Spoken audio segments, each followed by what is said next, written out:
Hello, welcome to Season 2, Episode 1 of This Spiritual Fix.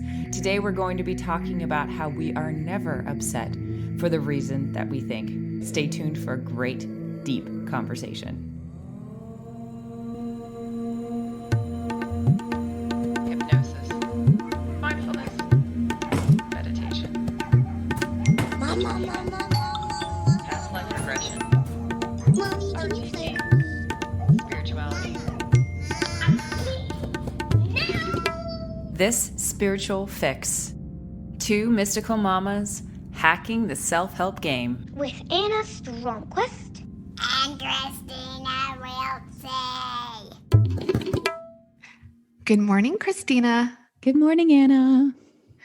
And good morning to everyone, or evening to everyone listening to our first episode of the second season. Welcome. Yeah, thank you for coming back.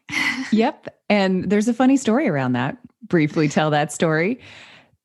You guys may have heard us even advertising that Crystals was going to be the first episode of this new season. Did we even advertise it? I don't think we did. I think it was in the end of the last episode.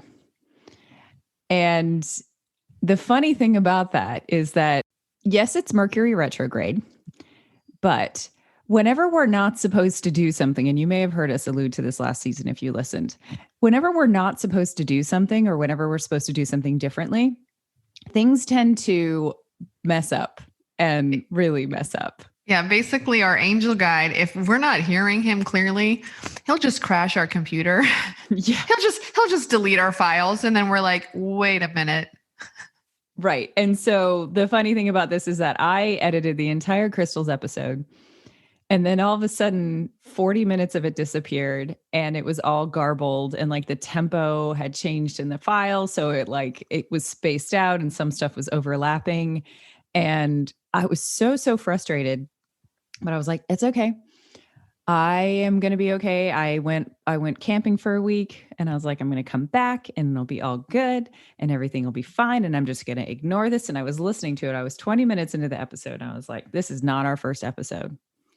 And so Ed and I are talking and I'm just like, this is the perfect example of a projector generator relationship too, for those of you who are familiar with human design. Anna's good at guiding, whereas I can see the big picture for days and not actually come up with any actions that come out of it. So I went to Anna and I was like, hey, Anna, I don't know what's going on. This technical glitch is happening and I'm listening to this and I'm just so not inspired that this is our first episode. And then Anna was like, okay, well, we have to launch this in 3 days. And by the way, we usually record 2 to 3 weeks in advance. So to be on a Friday night discussing what we're going to launch on a Tuesday is pretty not typical of us. Yeah, exactly. And so she just kind of was like, hey, when can you record? Because I got an episode. And when she told me about the episode, I was like, oh, thank God. I have Anna, the projector here, who was just like, knows exactly what needed to be done. And I'm so excited about this episode now. I'm so excited about this episode. Yeah, this is the true start, season opener for us. And you'll be able to hear Crystals in a couple of weeks, but yeah. But we're no longer going to refer to what's going to be in the next episode because Archangel Michael might have different plans. Oh God. Anything, my computer, like all of the other guides, the devas that we're working on, which you guys may be hearing in a first, again, wanting to reference these future episodes. But unless we're doing a series, we're just not referencing future episodes because things change. That's the beauty of life. And we're going to talk about that today. Yep. So what are we talking about today? Let's get into it. The name of this episode and what we're talking about today is I'm Never Upset for the Reasons I Think. And that is coming from A Course in Miracles, Lesson 5. And Chris, you want to give a brief description of A Course in Miracles? For those of you who don't know, A Course in Miracles is a channeled document from Jesus. It was channeled in the 70s by a woman named Helen Schucman. And in New York, of all places, highly intellectual from Columbia University in that area. It's a very comprehensive and dense manuscript that is about, basically it's Jesus's teachings in his own words is what it purports to be. And the way that it's structured is that there's a text that follows and looks very much like the Bible in terms of the way that it's structured, and it uses very biblical language. And then there's a workbook, which has 365 lessons in it. And those 365 lessons it goes from lesson 1, which is nothing I see in this room, on this street, from this window, in this place means anything, all the way to lesson 365. The holy instant would I give to you, be you in charge, for I would follow, certain that your direction gives me peace. So it takes you step by step, all the way from a very kind of radical but basic concept in lesson 1 all the way through to very complex and deep spiritual work by the end of it. The basic idea of the Course in Miracles and what it's looking at is that Jesus is saying that forgiveness, above all other teachings that he has ever taught, that you ever heard in the Bible, above anything else, that forgiveness is one of the most important aspects of any practice that you have. And that is because the nature of the world that we're living in, the illusion, the Maya, whatever word you want to pull from any kind of spiritual teaching, is that we are basically living in the Matrix. The Matrix, the movie from early 2000s, is kind of the best example of that says we are living in a construct that has trapped our minds into thinking that the world is impermanent and that it's full of suffering and all these different things. And basically, Jesus is saying in the Course in Miracles, he's basically saying, hey, actually, you can escape this construct by forgiving everything that you possibly can, because it's all your unconscious guilt that's being projected onto the world. It's kind of the easiest synopsis. What is your synopsis of the Course in Miracles? Do you have another one? My synopsis of A Course in Miracles is, to me, it's kind of a bridge between the oral teachings of Buddha in the Dhammapada and the Bible. So for me, from coming from a background that I am not Christian, and the Bible, to my understanding, has been interpreted in ways that are slightly corrupt. Like what I want to say is they're harmful. They are harmful. Right. Like if I look at Christianity from the lens of what Christians in general have done, it doesn't paint it very nicely. But like if you read the Bible and you interpret it in a way that A Course in Miracles does, it's very beautiful. Like if I see the Bible as a representation of Christ consciousness and who we should become, that A Course in Miracles simply just makes that more clear. Yeah. And kind of bridges it to the Dhammapada. Whereas, if I'm reading the Bible in the traditional way, be hurtful to others and send others to hell and say, I'm better than you, it gets promoting ugly. And intolerance and like lack of love and understanding and forgiveness for other people. Right. So like, yeah, I think A Course in Miracle for me is kind of just like a really nice way to understand what Jesus was trying to get across in a very loving, accepting, permeate the truth, dissolve the illusion way. That's what it means to me. And I'll be honest, I was introduced to the Course in Miracles by my friend Anna, maybe when we were 16, and I am 40. So it has taken me 25 something years, and I have maybe gotten to lesson 4. It's just really deep, and you could like spend 20 years on lesson 1. You could spend yeah. I mean, it's just like each lesson in and of itself is so deep and so complex. So we're discussing lesson 5 here, which I've actually not even gotten to. I think I've gotten only to lesson 4 in the last 20 or 15 years. Yeah. Anyways, but this is a great lesson, and it means so much to me, and I'm sure it's going to mean something to you. Yep. So can I read the lesson or summarize it? Please do. Yeah. Okay. So the lesson is, I am never upset for the reason I think. And so it basically goes step by step. So basically the idea is you're going to do an inventory of your mind and think of something that's upsetting you. Upset means afraid, angry, depressed, whatever. So for example, I'm upset or I'm pissed because you scan your brain for things that are upsetting you, and you think of what you think is the source of that upset. For example, I can go through my mind and think, okay, well, I'm really mad because my dog chewed my new pair of shoes. And then I have to say, I am not mad for the reason I think. Like, I think that the source of my anger is the dog chewing my shoes. Let's all just assume for a minute that that's not true. Let's assume for a minute that. Can I read something?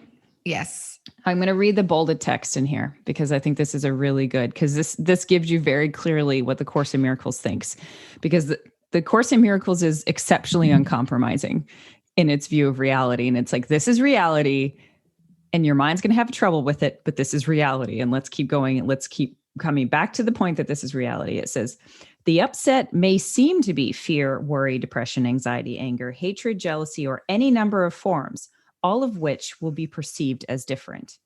This is not true.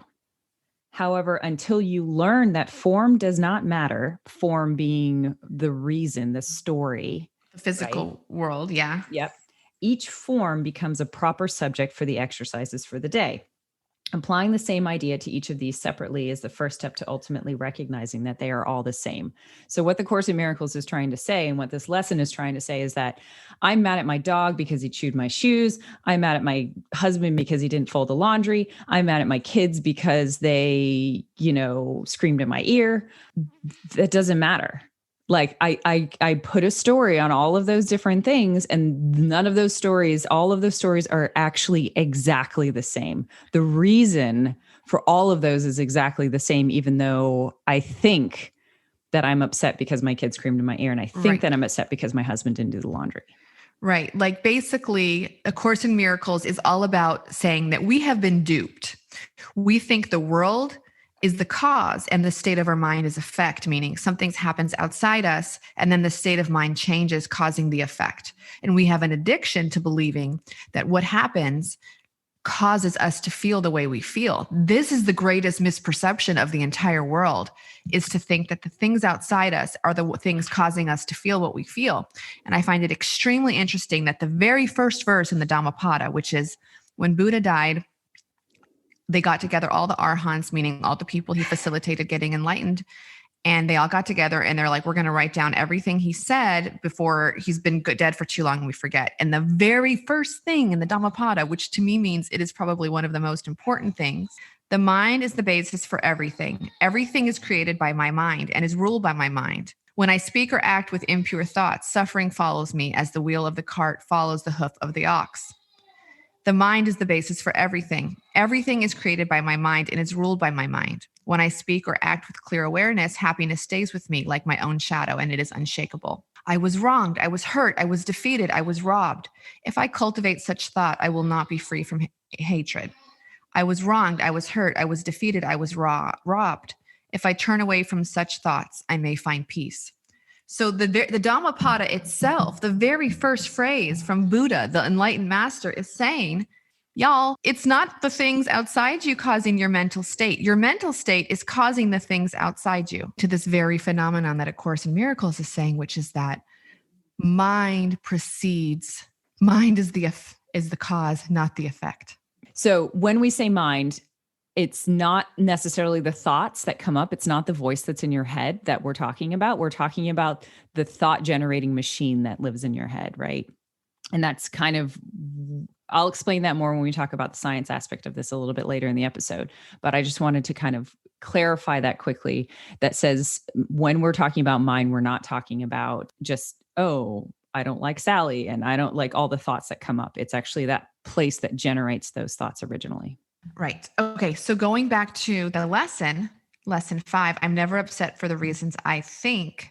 It says, very italicized in that lesson, it says, there is no small upset. They are all equally disturbing to the peace of your mind, which is to say, if you're upset because your son spilled the milk and you're upset because so-and-so was elected president, or you're upset because you lost your job, I mean, they're all equally upsetting. Like, they're all equally disturbing to your peace. Do not rank one upset as more important than the other. They're all equally important.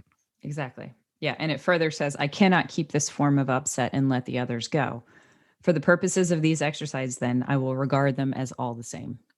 So whether that, and this is controversial to say, but whether that's abuse that you've experienced in the past, or it's literally stubbing your toe, that's what this is. That's how radical this is, right? To say is that all the things that I am upset for, I am not upset for the reason that I think. So I have a question, Anna, for us to answer that comes from this.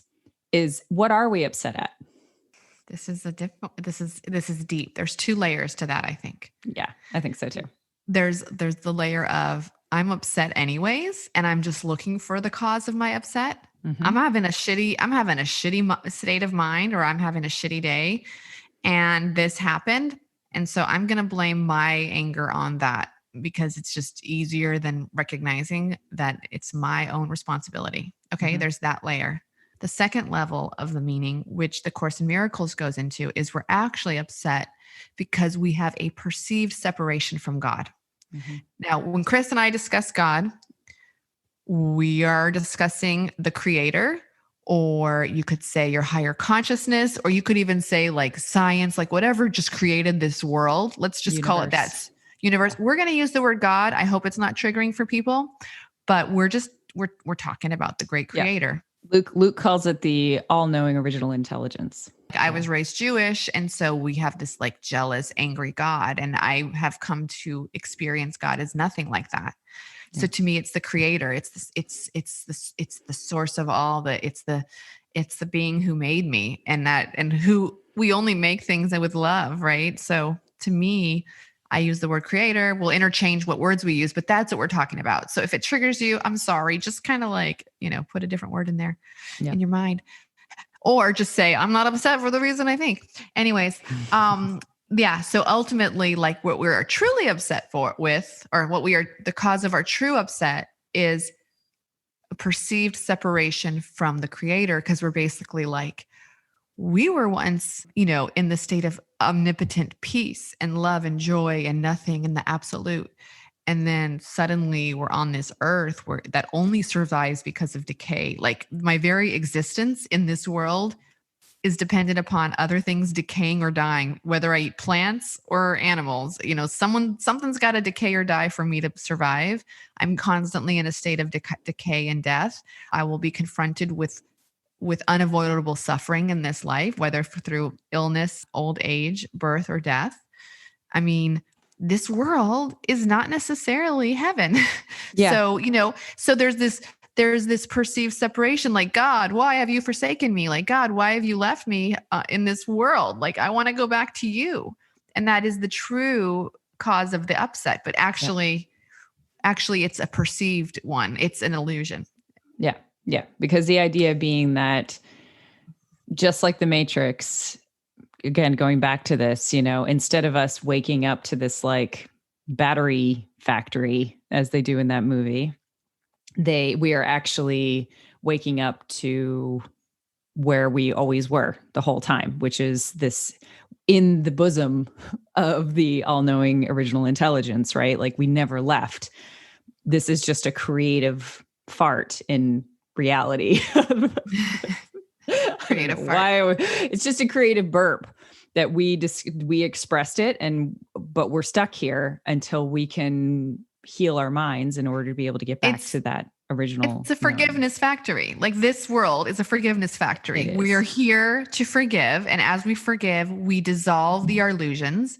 Mm-hmm. We dissolve the illusions. The more you forgive, the more you come to recognize you really aren't upset for the reasons you think, because if forgiveness can have this radical change on everything around you, like it can literally change things around you. So if your state of mind has that kind of power, then we're really just here to forgive everything. Yeah. And recognize ultimately we do have the same kind of level of power of God. We were made in God's image. We have creative power. We are creators ourselves, and we can create our own reality. Yep. And we can heal our own minds. Yeah. Yeah. And we live in this false reality of being like, I'm the victim. So every time we're saying that something outside of me is upsetting me, we're just, it's like a drug addict getting a hit. We're just reclaiming our addiction to believing that the source of our mental state is outside of us. Yep. Yep. What does Matt Kahn say about, I love Matt. You've done a lot of work with Matt Kahn, right? Yeah. I took his course, The 10 Laws for Spiritual Success. It's a Matt Kahn course. And I just adore him because he's very heart-centered. And he kind of was what I needed to hear after so many years of doing Vipassana, which is hard work and diligence. And in some ways, I was actually abusing myself to be like, you need to be a great meditator and you need to do this and that. And he's like, love yourself. come back to your heart, and I really needed to hear that. But anyways, what he says is, all these masters kind of say the same message, which is this is all an illusion. He says, the thing about life is this. He doesn't say this, but I'm just going to go into it real quick. There's a book called Origin of Consciousness and the Breakdown of the Bicameral Mind by Julian Jaynes, and in 1976 it's published. And he says, in every second, 11 million bits of information are being processed through our brain unconsciously. 11 million bits. Okay. Our heart beating, the blood flowing, the liver, like the sounds, like all sorts of things. 11 million bits of information we are processing every second, but we cannot consciously be aware of any of that. We can only be aware of 50 bits. And then we can only be like juggle in our mind 7 plus or minus 2 bits of information. So just think, there's so much vast information out there that we are not even aware of. 11 million bits, and of those 50 we're consciously aware of. That means that under the surface, so much is running the show that we are not even aware of. Mm-hmm. We have no freaking idea what our brain and we are perceiving. And so here we are thinking that we're in control when we don't even know. So the idea is everything is kind of pre-planned. What if everything is like a ricochet domino effect? And right now, everything that's coming out of my head was programmed years and years and years ago, or even hours ago, because of a chain reaction of stimuli response that I'm not even aware of, right? Yeah. So Matt Kahn says, the way that we act when we think that everything outside of us can upset us is the same thing as going into a movie theater. That movie has been written, the screenplay has been edited, the director has shot the shots, they have edited the movie, the movie has gone into production and it's all ready to go. And you're in the movie theater and you're about to check out, you buy your popcorn and your candy. And you think if you buy popcorn, the movie's going to end like this. And if you buy candy, the movie's going to end like that. It is as absurd as thinking that you have control over the end outcome. If you actually think that buying popcorn or candy is going to change the outcome of a movie that's already been written, you have just completely, your focus is just completely not in the right place. You have no control over the outcome. You have no control of what's going to happen on the screen because it's already been written by this domino effect of chain response of stimulus reaction. And so when you're getting upset about the things that are happening outside you, or thinking that worrying about something's going to change the outcome, it's already been planned. Yeah. That's what Matt Kahn says. So for those of you who find this idea that the world is an illusion, let me kind of pull on some stuff from very, very recent science to kind of maybe give you a little bit more. For those of you who are rationalists or skeptics or scientists or any of those things, I kind of want to pull on a couple of quotes.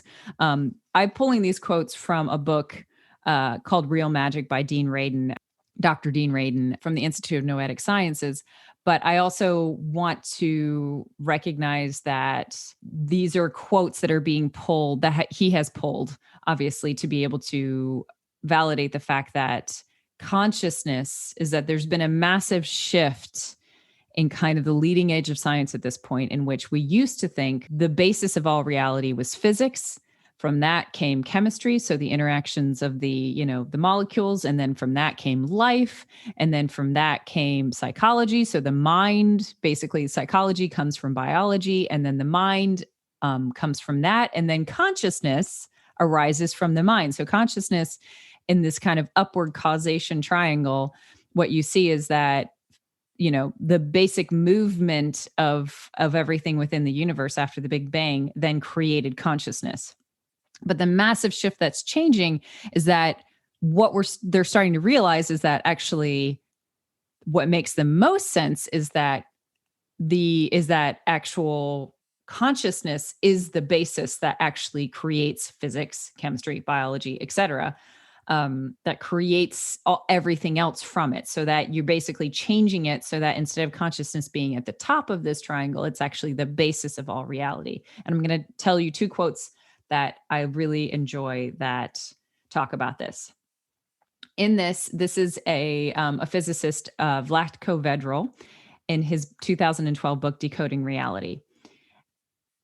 And in this, they refer to information, but information can be sankhara, it can be karma. You can kind of turn the word information into a number of different things from different beliefs. Information and not matter or energy or love. That may be controversial to some people, aside, is the building block on which everything is constructed. Information is far more fundamental than matter or energy. Information can also be used to explain the origin and behavior of microscopic interactions such as energy and matter. Information, in contrast to matter and energy, is the only concept that we currently have that can explain its own origin.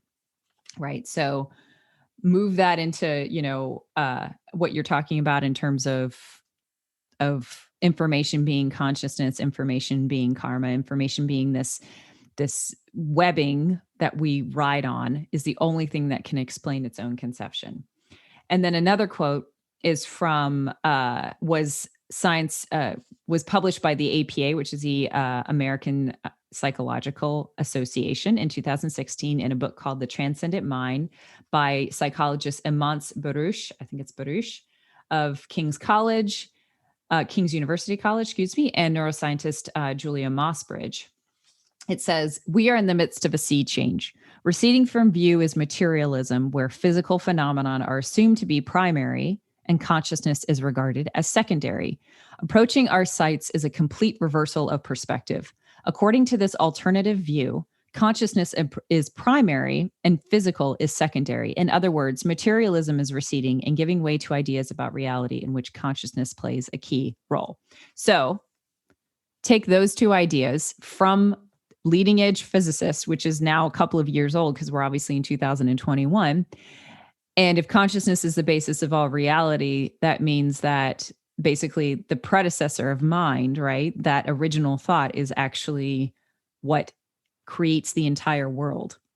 And if that's the case, then it is the simulation, it is the illusion, because consciousness is malleable and therefore can change everything. It's not as materialistic. It's not atoms that we can tap and everything's different. So that's a scientific perspective on this whole idea that illusion, that the world is an illusion or a simulation. It reminds me also, there is a great podcast, which we'll link in the show notes, called Where is My Mind? And they go through interviewing physicists and scientists and explaining that this idea of consciousness has been very seldomly researched by a lot of scientists because it comes across as bogus and too new agey and weird. So people aren't, it's just been a very understudied area of science is like, what is consciousness? Where is consciousness? And at the end of this podcast, there's just too much for me to go into. It brings all this information together to say that consciousness is actually, our bodies are in consciousness and our consciousness are not in our bodies, using near-death experiences and psychic phenomenon and all sorts of other experiences of like people having an MRI and having basically no brain tissue, like actually no brain tissue, but having total normal unconsciousness and intelligence. They say that ultimately we can think of it like the brain is the iPhone and the iCloud is a consciousness. So the brain is not the generator of consciousness. It is just the tool with which we use to tap into consciousness. Consciousness is actually vast and it kind of floats from body to body. I'm not doing the series justice, but that kind of ties into this because they use science to explain it. And one of the things that he talks about, that Dean Radin talks about in this book, is he talks about these three ideas that keep popping up all over now science and all over things. One is consciousness is fundamental, meaning it is primary over the physical world. 2, everything is interconnected. And 3, there's only one consciousness.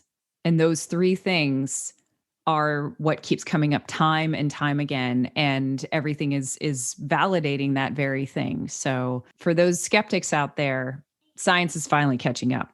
That's right. Me being controversial with a science background, but yeah. And so what I think is really important is where we go from here. We're never, the lesson is we're never upset for the reason that we think. And that is because, we obviously have talked so far about the things we could be upset at, the external things that we could be upset at. And then we're like, well, actually, this is the real reason that the Course in Miracles and so many masters are saying that we are upset.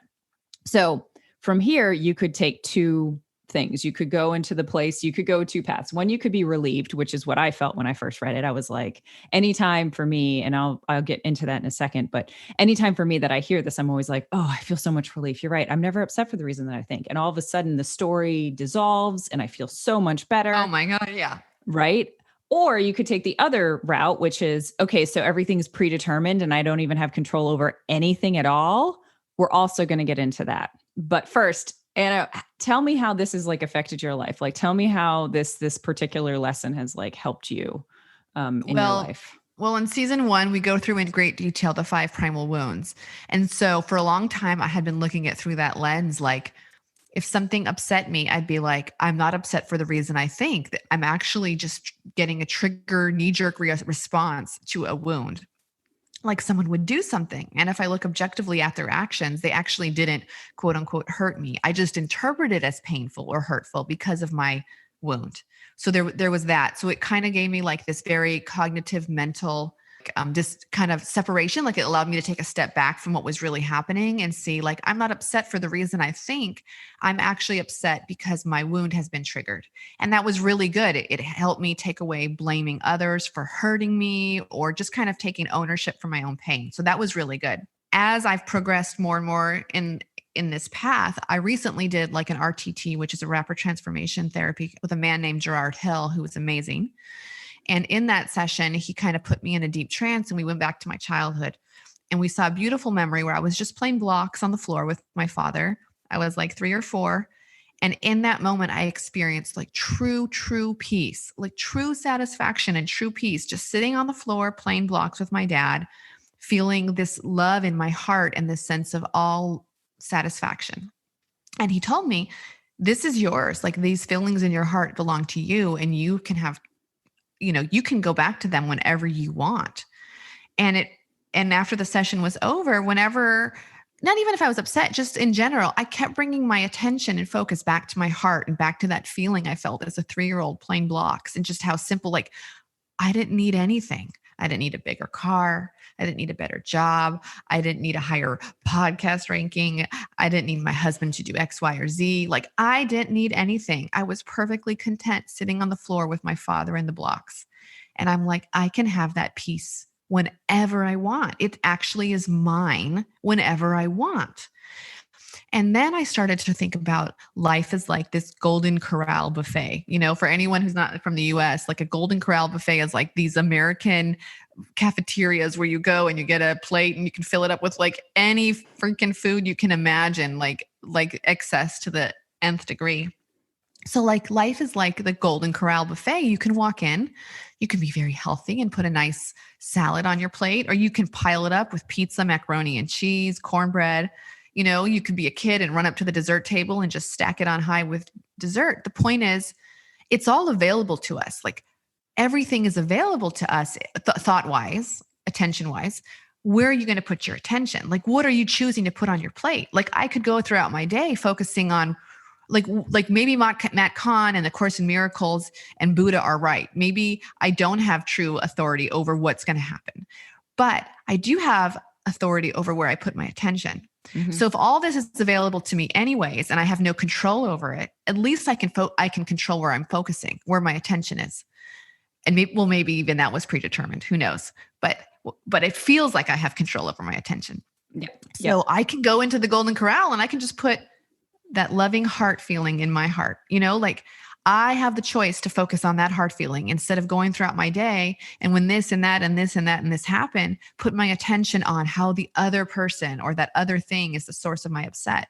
I get to choose. Am I going to put my attention outside of me onto that? Or am I going to put my attention on my heart and give myself what I want? Because what do I ultimately want? Like if problems are a Sudoku puzzle with no resolution, like you get the little puzzle and you try to figure it out and there's actually no solution to the puzzle, like the real solution is always self-love, meaning like every fucking problem actually comes down to, we just want to feel love and peace. Like ultimately that's all we really, really want. That's like the end goal of every fucking problem is love and peace. And if I can just focus on that in my own heart, and come home to that feeling of like love and peace in my heart, I solve all the problems. Yep. So for me, how it's changed when I'm never upset for the reasons I think, I tell I'm like, I'm never upset for the reasons I think, because everything outside of me is not truly what's causing my upset. It's what's causing my upset is I'm stepping away from my own heart.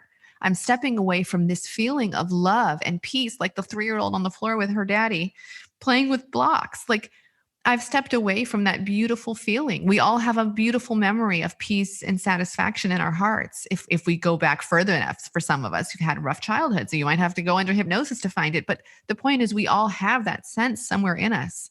Mm-hmm. And I'm not upset for the reasons I think, because I'm focusing on something outside of myself. And if I just keep coming back and coming home, I call it they're coming home. And I tell myself, there's no place like home. I keep just coming back to me, and I'm not upset anymore. So, when something does upset me, what I've kind of been doing is, okay, I'm not mad for the reasons I think. And what I'm ultimately mad about is that I'm not feeling peace and love in my heart. But I can create it by simply just focusing my attention there. So then I put my attention, and it's not toxic positivity, because trust me, I go through the feelings of anger, but I just shift my attention to my heart. And suddenly whatever I'm upset about doesn't seem so important, because I got the solution to my problem, which I eventually wanted anyways, which was peace and happiness. Mm-hmm. So that's how it works for me. And sometimes if I'm not saying I'm not upset for the reasons I think, I chant over and over again, there's no place like home, and I'll even tap my feet together like Dorothy in The Wizard of Oz, because it just makes it more strong. And I'm like, there's no place like home. Like, there's no place like my heart. There is nothing that feels as good as this. Yeah. That's awesome.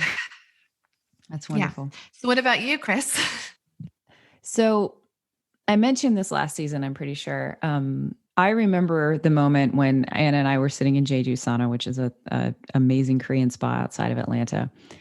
And she was doing Matt Kahn, and I was really upset about something. I don't even remember what the hell I was upset about. I was very upset about something. And Anna said something like, she may have even said, I'm never upset for the reason that I think. And all of a sudden, like, the Course in Miracles lesson that had just been sitting dormant in the back of my brain came rushing forward. And I was like, oh my God, the Course in Miracles says that too.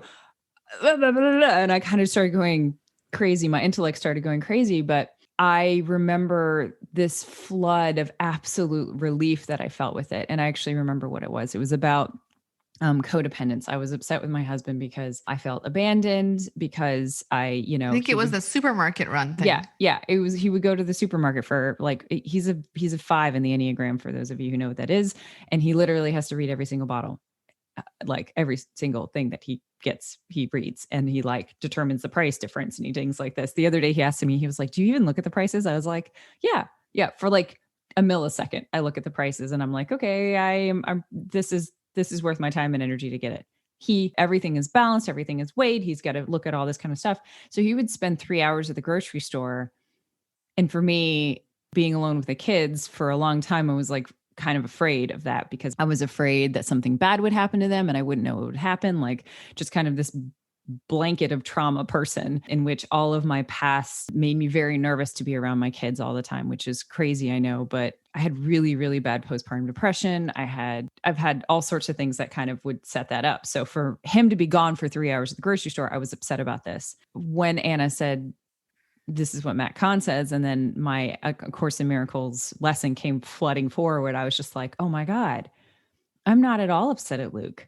I am not at all upset at Luke. And it was like this shining moment of, oh my God. Like, for one thing, it broke open my codependence, the codependent thing that I had, my fear of abandonment, my fear of my children dying and me not being able to do anything about it, but it also just like flooded me with relief, as I was like, okay, I get this. I get the fact that this is not what I'm upset about. And where I've been since then, and before that as well, was that, for me, reading the Course in Miracles, I read The Disappearance of the Universe as kind of my entry point into A Course in Miracles. I had read it and I was like, oh my God, this is it. This is, I understand the Course in Miracles. I bought the book and then found it difficult, and then went back to The Disappearance of the Universe and have done a lot of the stuff that Gary Renard. Have read all of the books in the series about it. For me, what resonated the most out of all of it, and the reason why I'm never upset for the reason I think made so much sense to me, was that I've had this kind of existential angst my entire life, or maybe my adult life. I don't actually remember well enough in my childhood if it was the case. I think I was just exuberant with life when I was younger. And then as kind of trauma built on trauma, and like experience came out, I just started thinking how unfair it was, which is the injustice wound, how unfair it was that I got stuck in this world and I couldn't get out. Like the more I meditated, the more I did, Vipassana, the more I did all these different things. I was just like, I can't, why am I still stuck here? Like, what can I do to get out of here? Which is, of course, for those of you who know Buddhism well, would know that it's an aversion to being alive. It's an aversion to being in suffering. It's a big one. It's a very, very big sankhara. And so for me to say I'm never upset for the reason that I think, I'm not actually upset with my husband for not being here, and recognizing that actually I am upset at the state of where I am, like I kind of go back to that existential angst. Sometimes I can even transcend that. Like I can transcend it and be like, okay, I'm not upset for all of these things. Even the things that feel so big are not they're all the same. They're all the same. And having aversion to being a human, or having aversion to being stuck in this world and not being enlightened yet, is a big problem, but it's something that, it makes me feel better. It placates my existential angst. It makes it so that the logical arguments that I have in my head, which is something that the injustice wound gives me, and the kind of this caused this, which caused this, which caused this, and now I'm stuck here, it all dissolves away, even with those huge things. Mm-hmm. Yeah. I think with the whole, like, I'm never upset for the reasons I think, it's like there's 2 layers to it. One is like what you're saying is the first layer is, well, I'm actually not upset with my husband for being gone at the grocery store for 3 hours. I'm really more upset with the fact that I have anxiety that if my children were, something happened in the house, I wouldn't have the mental capacity to deal with that chaos or that accident or whatever. So you're like, bring it back to you, kind of like I did. Like, I'm not upset for the reason I think, it's actually a wound being triggered. So there's like the layer 1 of meaning could just be that, like just recognizing you're not really necessarily mad at the other person or the other thing. You're just mad at your own reaction to it. Right. Yeah. Or you're scared. And then behind that is you're mad because you're separated from what you really want, which is, freedom or love or reconnection with God. And to me, it's synonymous, that feeling in my heart when I say, like, I'm coming home, there's no place like home, and that feeling in my heart, to me, that's God. Yeah. That to me is God. That's me reconnecting from that separation or that perceived separation. Yeah. Yeah. And my process, I don't have quite the amazing thing that Anna has yet. Mine's a bit different. Mine is, it's a system. The way that my brain works is that it feels very intellectual. But what happens is that when my mind gets caught up in puzzles, and when it kind of looks at the system in a different way, and then the system all of a sudden, it's like the moment that the system starts to make sense to me, right? Like the moment that everything, like, it's like when I get that aha insight that we talked about in one of the last episodes of last season, when I get that insight that says, oh my gosh, it like floods my entire body and I feel like I'm at home again. Right. And it's a very different people, and people have different experiences of what home feels like. But that's my feeling of home, is like, oh, I get it now.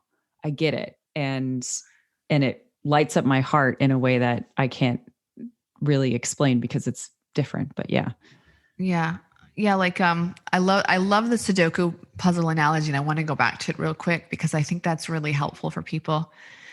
As you know, Chris and I, we are each other's facilitators for growth. And we jokingly say we're each other's therapists. And it'll be like, Chris is like, this happened. Or, I'll be like, this happened. It must mean this. So if I do this and then that happens, then this would cause this to happen. Or this happened because of that happened. And I have in my head, like there's that funny picture of It's Always Sunny in Philadelphia with Charlie, like making this thing on the wall. Like he has this big like puzzle on the wall where he has like photos and they're all attached. And he's like, the meme is like, this is what I think I look like when I'm talking about whatever. And this is what I really look like. You know, Yeah. we have like this thing, this in our minds, we all do it. Like there's a problem. And instead of facing head on our upset and then transcending that, we try to go into the outer sources. If I can change that, or if that person would have done this, they did that because of this. Oh, he's just a narcissist. That's why he did this. And you're making this whole puzzle piece to try to explain where the upset came from or how the upset can get solved. Like I will stop myself from doing that now. And I'm like, it's just a Sudoku puzzle with no solution. Like, would you waste your time buying a book of Sudoku puzzles, which are little number puzzles, you know, like kind of like a crossword, where you work your ass off trying to put the numbers in the boxes and then you find out there's actually no solution because none of them actually fit? Like, would you buy that book? Would you spend hours trying to solve a puzzle that has no fucking solution? But we do it to ourselves with all this shit. Yeah. We do it with ourselves with all our interpersonal conflict or work conflict or this or that. We try to solve these puzzles and there are no solutions to these puzzles. Like their only solution is coming home. Whether that's forgiveness or love or peace. But just like, yeah, that has really helped me just when I'm off on a fucking tangent, like Charlie. And I'm just like, this is a Sudoku puzzle with no solution. I cannot control that person. Even if I figure out their motivation, I still feel like this. Yep. You know? I feel like my darker analogy is it's like rearranging the chairs on the Titanic. Like the argument's not going anywhere. It lives in the external world and it's just there to be forgiven. The only thing that you can do the Titanic as it sinks is to forgive it and to see it as perfect. Right. And then it resolves itself. Then the tangles in your mind, you don't have to be in the middle of the rat's nest trying to untangle all the tails. You can pull yourself above it and be like, actually, this isn't where my attention should be. Right. And as Anna mentioned in her whole thing about the Golden Corral, it's all about attention because that's really where we have our power. And I mentioned earlier about how for those of you who feel angsty or feel worse with this idea that I'm never upset for the reason that I think because you have this predetermined reality, we want to kind of go into the second aspect of this episode, which is to talk about this very high spiritual saying, which is, I am not the doer of action. Right? When I first heard that, I was like, what the fuck does that mean? Me too. I was like, because my husband's big proponent of this before I met him. So he'd be like, well, I'm not the doer of action. And I'm like, say what? What does that even mean? I mean, and really for those of you who feel like, wait, so first you're telling me that I'm not upset for the reason that I think, and now you're telling me that I'm not even doing the action that then created the upset. Like, what the hell? You're pushing me further into this corner of like, I have no control over anything. But that's kind of the thing, right? Like the thing is that the whole point of the movie theater is in the whole point of the Course in Miracles and Matt Kahn and all of these different, teachings is that we are in the movie theater and it is a holographic reality. It feels real in every single thing that we do. But it is when you change your mind, when you decide that you want to heal your mind, when you decide that you're ready to get out of it, it becomes a forgiveness play. It becomes a forgiveness machine and everything around you is there to forgive. And, when you're faced with the reality of, okay, I'm not the doer of action and I'm not upset for the reason that I think, then all of a sudden you're in a place where you're like, okay, so what do I do now? What do I do now? Right. What do you do? I want to give a couple examples of like, what does it mean for be the doer of action or not? Because we didn't explain that, did we? No. Before we get into that, here is a text from the Vedanta. It says, righteousness, unrighteousness, pleasure, and pain are connected with the mind and not with the all-pervading you. You are neither the doer nor the reaper of the action, so you are almost always free. So, okay, what does it mean? Pleasure and pain are connected with the mind and not the all-pervading you. Well, like the all-pervading you, we talk about it in episode 3, season 1, that ultimately we are nothing. Like ultimately we are this emptiness. Can you explain a little bit about the emptiness and the all-pervading you? Yeah. Chris? Yeah. So the idea being that This goes back to what we were talking about the mind thoughts, and where you have the mind machine and then you have the thoughts. And the entire idea is that, you could think of it as big C being consciousness, the unified consciousness that is all of reality, and then your perception of it, which is your little c, right? So big C, little c. When we're in our personal stories, we're always in our understanding of little c, right? And so our thoughts and everything that arises from that kind of are very personal. And they're like, oh, well, this person did this to me, and da da da da da. And as you start to grow in your spiritual world, you let go of the little c. You let go of the personal stories, and you start getting into the bigger idea of like, oh, I'm actually this. I'm a part of everything, right? And so in some ways, what you're doing is you're emptying yourself of the stories and your attachment to the stories that are in your personality, right? And you're looking and you're saying, actually, I'm going to start looking at this big C consciousness, and I'm going to start experiencing that instead. I'm going to always try and be in my big self, not my small self, not my lowercase c, but my uppercase C. And the more I empty myself of those thoughts and my attachment to the thoughts are still going to happen. Like everything, your thoughts are still going to happen, but your attachment to them and your belief that they are real and valid becomes less and less and less. And you start to empty yourself of the attachment to them. So your awareness can move from those stories and those thoughts into something that is actually bigger and something that fills you more. And once again, you don't have control over anything. You only have control over where you put your awareness. Are you putting it on the ego stories, the Sudoku puzzles with no ending? Or are you putting it on observing, on the observer, on the witness? The not being the doer of action in the book, I Am That. There's a book called I Am That, Sri Nisargadatta Maharaj. And he says, commit to seeing the real, and the unreal will simply fall away. Like, we don't really have to do much.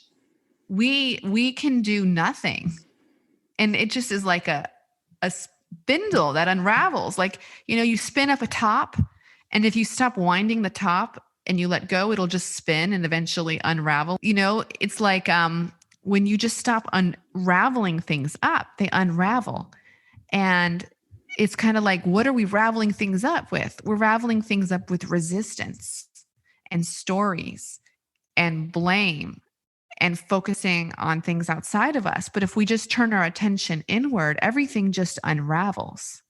Yeah. And I feel like that's kind of, at least for me, that's what it feels like to not be the doer of action, is like when I just kind of give up and stop trying, I unravel and I'm more in the flow. And I can see that maybe I'm not really in control of anything. And that actually is reassuring. Yeah. Yeah. It can also be overwhelming. I've definitely had periods where I was looking at enlightenment and saying, okay, so what? I'm just going to become a bump on a log, right? I mean, that's the mind trying to figure out enlightenment. And let's be honest, I'm not anywhere near that at this point. So, the mind will come up with any reason to try and resist the resistless. At the same time, I think it is important to say that giving up is not the same as stopping action. It's stopping reaction. Right. And that's super, super important here, because I should go back and delete that when I said giving up. No. I think it's really important. I think that it follows on from what I'm saying. Because I didn't mean like giving up, like, fuck it. I'm gonna watch that man kick his dog because I've given up. It's not that. What I mean is I've given up trying to figure this all out or feel like I'm in control. Exactly. That's what it is. You're giving up not only the control, but you're giving up the stories that have determined your reactions. Because, one of the things, I've said this in the past, but, at Vipassana, when you become a server, you're sitting there and these people have been meditating for 10 hours a day, and they are going through some of the deepest processing that they possibly can. And as a server, your job is to become, is to clean daily, to have your meditation, to do everything. And one of the teachers told me, and I will reiterate this, even though I know I said it last season, is that he said, every single time you want to go up to one of these meditators, they have just been inside their heads this entire time. Like they're literally listening. Their voice inside their head has become as loud as anyone else's voice around, like, because they're in noble silence. They're not speaking. The only thing that they're experiencing is their own mind.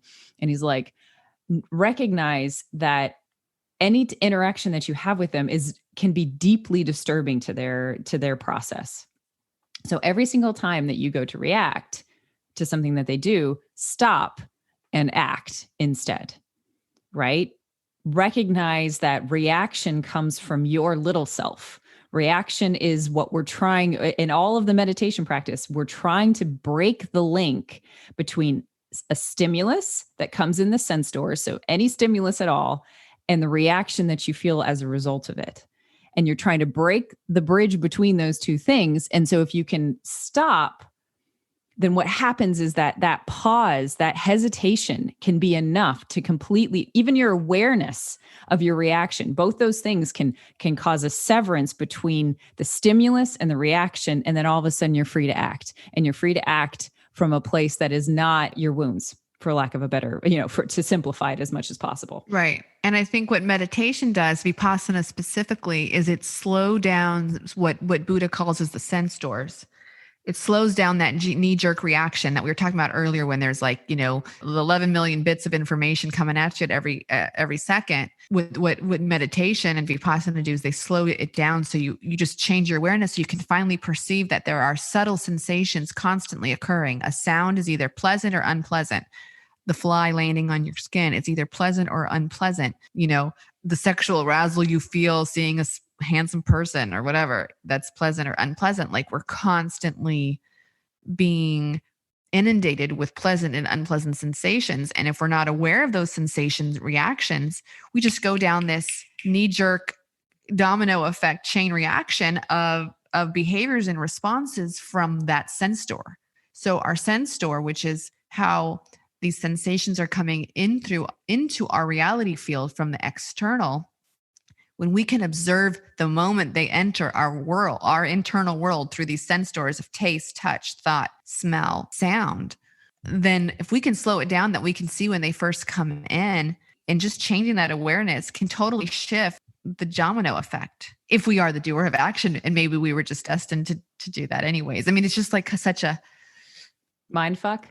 It really is, because going back to the doer of action, because as you said, it's important to kind of touch on this, is that my understanding of not being the doer of action is, on the one hand, it felt like, oh well, I can just relinquish control because I'm not doing this anyway, it's just being played out in front of me. And my job, I continually use this analogy, is that my sankharas and my reactions and my karma are a bathtub, right? And I have two jobs in this world. One is to let the drain out, right? Which is to process all the water that has already accumulated in the bathtub. And the second is to stop the faucet from filling up the bathtub more, right? And by doing practices like Vipassana and doing things like that, you turn off the faucet, and in processing your shadow, you empty the drain. Like, you open up the drain. I love that analogy. Right. Yeah. And so when you're not the doer of action, then actually you get a little bit off the hook, right? Because all of a sudden the world is just happening, right? And you can have action in this world, but you're not reacting to the world. So you're not putting more water into the bathtub. Right. And so that's the real trick of this, is that you can get into a total mind fuck with this. You can get into a mind freeze with this. And you're like, I don't understand. What is enlightenment? What is this? Know that is your mind trying to grasp something that is completely ungraspable. And we're obviously doing our best within where we've sat with it for years to try and figure out, what does this mean? And listening to teachers who've taught us, how do you grasp the ungraspable? Okay, I direct my attention, because my attention is my free will. That's my when we talk about what is free will, I believe, and I've been taught that, free will is, where do we direct our attention? What in the golden corral are we going to put on our plates? And one of the things I direct my attention to is learning to train myself to not react. So not put more water in my bathtub, and then directing my attention to wounds work, right? So the shadow work, like looking at my wounds and saying, how can I empty the bathtub? Because that will make it easier for me to not react. The more I empty my bathtub, the more free I am of all the stories and all the bullshit that has made it so that I feel like I can't not react, right? And both of those things, both of the two wings of that bird allow me to Fly. direct my attention to fly. Right. I think, well, go ahead. I was going to say, I feel like this question of do we have free will or are we not the doer of action can be a mind fuck. And then you're like, well, what do I do with all this? Like, if you're listening, you're like, well, maybe I am the doer of action. Maybe I'm not. Like, what the fuck do I do with this? I think ultimately, if you want like a practical application of this, is when it serves you to feel like you're not the doer of action, believe that. And when you feel like you need to have locus of control on your world, believe that. Yeah. Because ultimately we don't know anyways. So just act in the way that makes you feel happier. Yeah. If you're stressed at work and everything's coming at you and you're like, I don't know what to do with everything. And you're like, I'm not the doer of action. I'm just going to flow with the river. I'm not going to flow against it. That feels great. Yeah. And then there's times when you're like, I need to control this and I want to start a business and I want to do this and I want to do that. Then believe you are in control because that also feels good. Yep. And right. I mean, is this am I juveniling breaking it down? Like we don't know. So if we don't know, why not just do what feels good? I think that's totally valid. And I think that one of the things that someone said to me once, which just felt so good it made me accept not being the doer of action better, was when someone said there is no wrong path. Right? Mm-hmm. There's just where you choose to put your attention. Like there's no wrong decision that I can make in this play because it's already played out. You could think of it that, or just because you want to trust that every single turn that you are taking is the right turn for you, even if it takes you into a really dark place.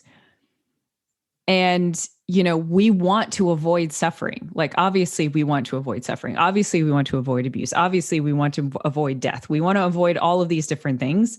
And yet the more attention we take away from that and like, did I make the right choice? And instead put it on, can I be okay with any choice? How can I be more okay with any choice that I make, with anything that happens?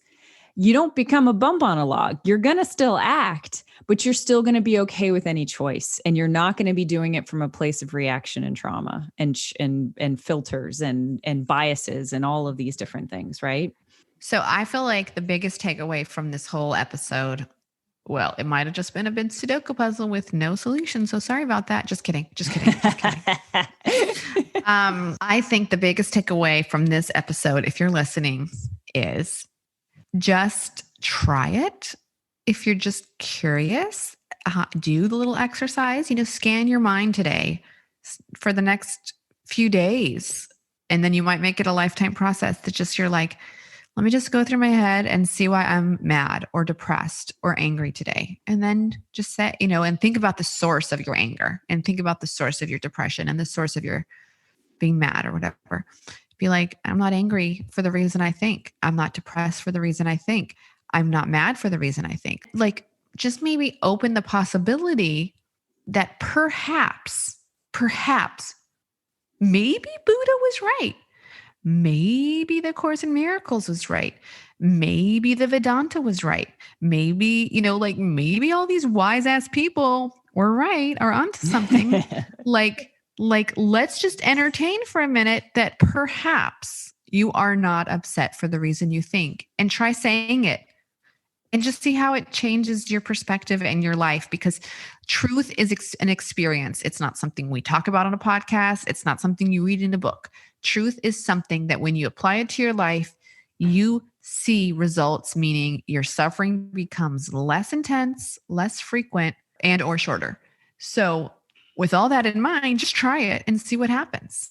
Can we, I loved the quote that you sent me last night from the Bible, because we talk about all these Eastern religions, but I also think it's important that even the Bible itself from the Sermon on the Mount. Do you want me to read it? It says, Absolutely. This is from Matthew 6:25-34. Therefore, I tell you, don't worry about your life, what you will eat, what you will drink, or about your body, what you will wear. Isn't life more than clothing and the body more than clothing? So the idea being that it's the same thing that we were talking about. It's the same thing in the fact that if we draw our attention to the things that we need to instead of the worldly in whatever way we can, then God's taking care of the rest of it because we are not the doer of actions. The play is already played out. So all we can do is put our attention on making it so that, emptying the bathtub and stopping the faucet. Right. And in that Sermon on the Mount, you can interpret it. There's a part where you can interpret it to say, if I see everything as perfect, everything comes to me. So meaning when I can forgive everything and see everything just as perfect and give up all resistance, everything I need, the clothing, just like the flowers and the birds and everything will come to me. Yeah. The kingdom of heaven is here when our mind shifts, the kingdom of heaven can appear. Mm-hmm. Yep. And hopefully that Bible verse wasn't too triggering for people. So funny that we are keep giving these disclaimers. And for the people who are listening who love the Bible, we hope that us saying we hope this doesn't trigger you, doesn't trigger you. Very good point. With the closing remarks, we hope that you guys, if you have any questions about this, because this is a big topic, please let us know. You can follow us on TikTok, send us an email, this.spiritual.fix@gmail.com. And we may have a question and answer episode if this was a lot for you or if you have any questions that have come out of this. So thank you, Anna, for this episode. Oh, well, I thought we both did it, but thank you. No, we did, but you projected thank you for coming up with the idea. Yeah, exactly. I get it. Well, you know what, Chris? I wasn't the doer of action. Oh, snap. Thanks, Anna. It just came through me. We hope that you enjoyed this inaugural episode for season 2 of This Spiritual Fix. There were a couple of call to actions there at the end of the episode. We invite you to join us on TikTok for the expansion of the conversation, as well as on Instagram, both at This Spiritual Fix, and rate and review us on iTunes so people can find us. Thanks so much. And remember, humility, gratitude, acceptance, done.